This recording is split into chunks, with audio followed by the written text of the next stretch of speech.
ഗും ഗുരുഭ്യോ നമ. ഓം ഗം ഗണപതയേ നമ. ഓം സം സരസ്വതി നമ.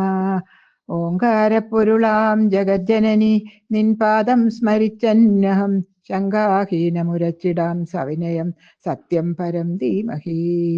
പാരാശര്യവച സരോജമമലം ഗീതാർത്ഥഗന്ധോത്കടം നാനാഖ്യാനക കേസരം ഹരികഥാ സംബോധനാബോധിതം ലോകേ സജ്ജന ഷഡ്പദൈരഹ ഹരഹ വേദീയമാനം മുദാ പായാത് ഭാരത പങ്കജം കരിമല പ്രധ്വംസിന ശ്രേയസേ.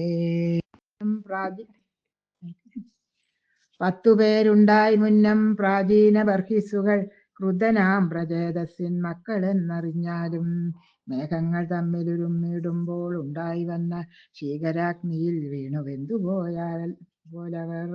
അവരിൽ നിന്നുണ്ടായി ദക്ഷനെന്നതും ചൊല്ലു അവനും വീരണിയാം നാരിയെ സംപ്രാപിച്ചാൻ. അവൾ പെറ്റ ആത്മജന്മാരായിരം ഉണ്ടായി വന്നാൽ അവർക്കു സാഖ്യജ്ഞാനം നാരദനുറപ്പിച്ചാൻ. അതിനാൽ അവർകളും മൈഥുനോപേക്ഷിച്ചാർ മതിമാന്മാരായൊക്കെ ബ്രഹ്മചാരികളായി. സന്തതി അവരിൽ നിന്നുണ്ടാകാഞ്ഞതുമൂലം എന്തൊരു വഴി സൃഷ്ടിക്കെന്നു ചിന്തിച്ചു ദക്ഷൻ. 50 പെണ്ണുങ്ങളെ പിന്നെയും ജനിപ്പിച്ചു. അൻപോടു കശ്യപന് കൊടുത്തു 13. 10 ധർമ്മനും ചന്ദ്രൻ 27 നൽകി. അവരിൽ അതിഥിയാം കശ്യപ പത്നി പറ്റി. ആദിത്യന്മാരുണ്ടായി ലോകത്തെ പ്രകാശിപ്പാൻ എന്നതിൽ വിവസ്വാന്റെ പുത്രനായതു യമൻ. പെണ്ണുമൊന്നുണ്ടായി വന്നു യമി എന്നവൾക്കു പേർ. പിന്നെയും ഉണ്ടായതു മനുവെന്നൊരു മകൻ. മാനവരന്മാരെല്ലാം അവങ്കൽ നിന്നുണ്ടായി. വിപ്രന്മാരായതിൽ ചിലരെന്നതേ വേണ്ടു. പൃഥ്വിനായകന്മാരായി വന്നിതു ചിലരിടോ വേനനും ത്രസ്തനും നരിഷ്യൻ നാഭാഗനും ഇക്ഷ്വാകു കുരൂഷനും ശര്യാദി പുനരിളൻ വൃഷദ്രൻ ദിഷ്ട ഇവർ 10 പേർ നൃപേന്ദ്രന്മാർ. പിന്നെയും 19 നന്ദനന്മാരുണ്ടായോരന്യോന്യം യുദ്ധം ചെയ്തു മരിച്ചാരവർകളും. 10 പേരുണ്ടായതിൽ 8-മനാകൂമിളൻ മുത്തണി മുലയാളായി വന്നാനെന്നറിഞ്ഞാലും. അക്കഥ പറയുമ്പോൾ എത്രയും പെരുപ്പമുണ്ട അക്കയൽ കണ്ണി തന്നെ കൈക്കൊണ്ടാനന്നു ബുധൻ. ബുധനും പുരൂരുവാം എന്നൊരു മകനുണ്ടായതിനു അതിമാനുഷമായ കർമ്മങ്ങൾ ചെയ്താനവൻ. സോമവംശത്തിങ്കലെ ഖ്യാതിരാജാവും അവൻ. ഭൂമിയും സമുദ്രദീപങ്ങളുമൊക്കെ വാണാൻ.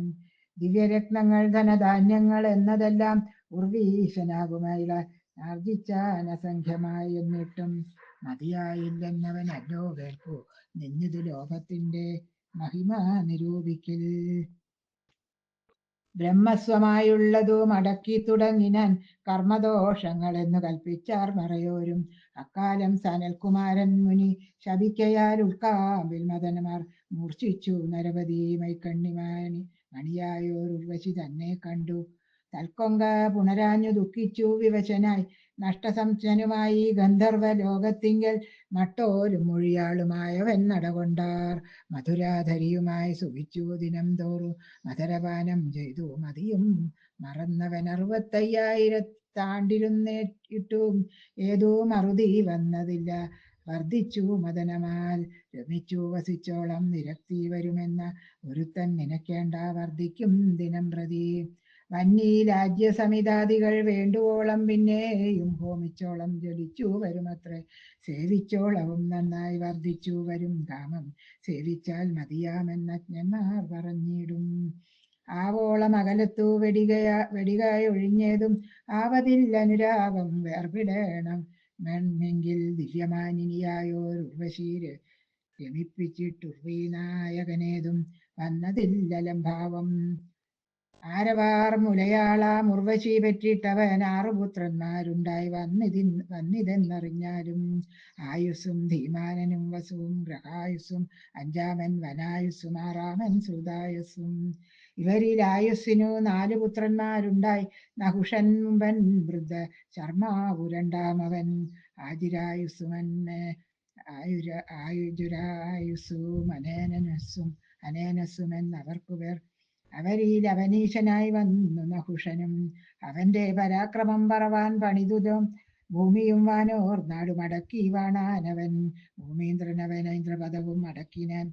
പൗലോമി മുല പുൽകുവാൻ ഭാവിച്ചല്ലോ. മാമുനിമാരെ കണ്ടു തണ്ടടുപ്പിച്ചിതവൻ. അഗസ്ത്യൻ തന്റെ ശാപം കൊണ്ടൊരു പെരുമ്പാമ്പായി. ധന്യനാം ധർമ്മജനെ കാൺമോളം കിടന്നുപോൽ. അവനു മാറുമക്കൾ ഗതിയും ജയാതിയും. സംയാതിയെന്നും ആയാതിയാതി എന്നും ഉദ്ധവരെന്നും അവർ തങ്ങളുടെ നാമമെല്ലാം. അവിടെ യയാതിക്കു വന്നിതു രാജ്യം. പിന്നെ അവനും രണ്ടു വെട്ടാനെന്നും കേട്ടിരിക്കുന്നു. ഋഷികന്യകയായ ദേവയാനിയും പിന്നെ വൃഷപർവാവിൻ മകളാകിയ ശർമ്മിഷ്ഠയും. ദേവയാനിക്കു മക്കൾ യദുവും തുർവശുവും ഗൃഹ്യവും അനുദ്രൂഹ്യു പൂരുവും ശർമ്മിഷ്ഠയ്ക്കും.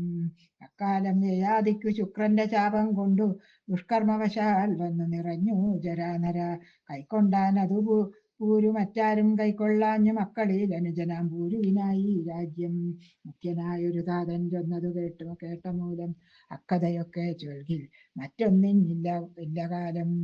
സദ്ഗുണനിധേജനമേജയ നൃപോത്തമ വൈശമ്പായനൻ പുനരിങ്ങനെ പറഞ്ഞപ്പോൾ.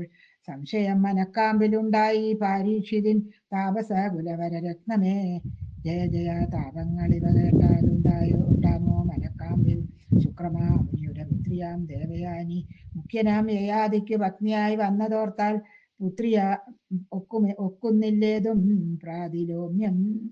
പ്രാതിലോമ്യമല്ലയോ മുനേ. മൈക്കണ്ണി ശർമ്മിഷ്ഠയോ നാരിയല്ലോ. കൈക്കൊള്ളുവാൻ അവകാശം എന്തതു നരാധിപനൊക്കുവേ. ചുരുക്കമായി അരുളിച്ചെയ്തിടേണം അക്കഥ നമുക്കതിൻ കൗതുകമുണ്ടുപാരം. സൽക്കഥ കേട്ടാൽ മതിയാകയില്ലൊരിക്കലും. അപ്രകാരങ്ങളെല്ലാം കേൾക്ക നീ എങ്കിലിപ്പോൾ അത്ഭുതമുണ്ടു പാരം. ദുശ്ചോദ്യമല്ല ഏതും.